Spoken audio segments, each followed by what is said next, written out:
Todos nós sabemos que o ego é a suprema instância. O ego representa aquilo que eu sou. Circulam pela minha mente aproximadamente 50 mil diálogos internos. E esses diálogos internos estão recheados de emoções. Emoções que, uma vez, nos deixam tristes, nos deixam alegres, jogam para baixo. Como é que estão os seus diálogos internos? Como que seu ego lida com esses diálogos internos que estão recheados com pulsões em zonde, pulsões que ele denomina de pulsões paroxísticas, que está ligada à epilepsia e histeria, que também se representa o nosso superego, as pulsões de contato social, que são mania e depressão, e as pulsões de contato sexual, relacionadas a sadismo e homossexualismo. Como é que o nosso ego lida com isso tudo? Porque a função do ego é justamente buscar um ponto de equilíbrio entre o mundo real e o mundo dos nossos desejos. Porque nem tudo que nós desejamos nos é lícito.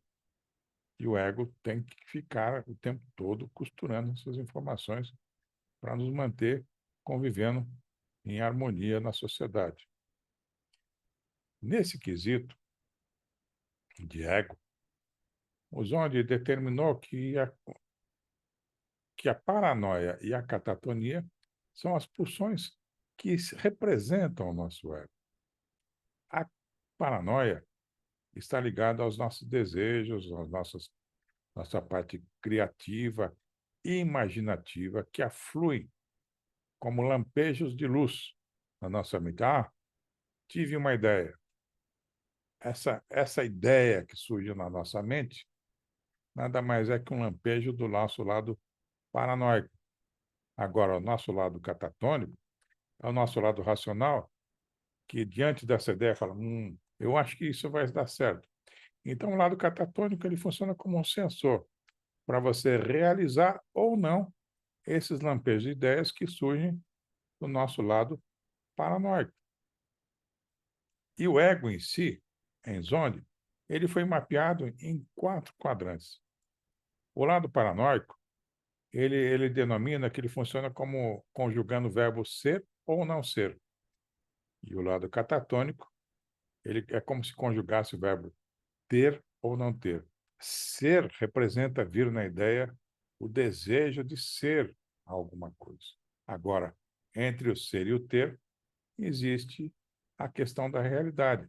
E quem vai mensurar a questão da realidade é justamente o lado catatônico. Então, existe todo um processo, inclusive, de desenvolvimento do ego de uma criança, para que ela faça esses movimentos, porque existem 16 movimentos possíveis.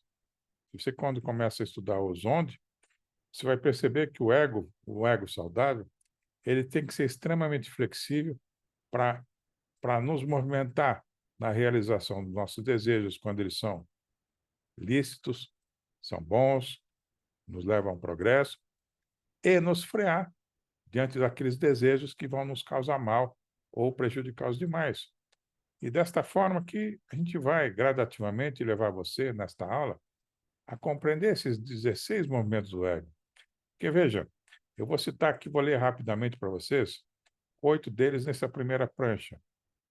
O ego autista é o 2, o desejo de saber é o 3, o 4 é adolescente revoltado, 5 adaptado, disciplinado, 6 deseja ser tudo e ter tudo, 7 ama seu trabalho, 8 ego indeciso, e eu vou prosseguir rapidamente aqui. Veja que nós estamos numa síntese muito rápida. Faz tudo com ansiedade, ego insatisfeito, ego possessivo, ego inquieto, ego inconstante, ego se punindo, ego muito confuso, ego sem propósito. Em resumo, eu preciso levar vocês a entender a beleza que é a compreensão do ego em Zonde, que é inimaginável o que você vai ter nas mãos quando você bater os olhos naquele teste e conseguir entender o que está se passando dentro do seu paciente.